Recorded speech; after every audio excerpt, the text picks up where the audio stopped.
সাক্ষী হয়ে যাবে।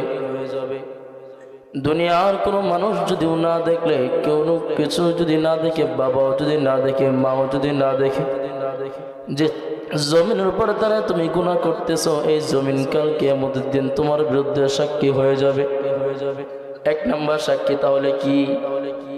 দুই নাম্বার সাক্ষী আল্লাহ পাক রব্বুল আলামিন কোরআন কারীমের মধ্যে বলেন, اليوم نختم على أفواههم وتكلمنا أيديهم وتشهد أرجلهم بما كانوا يكسبون।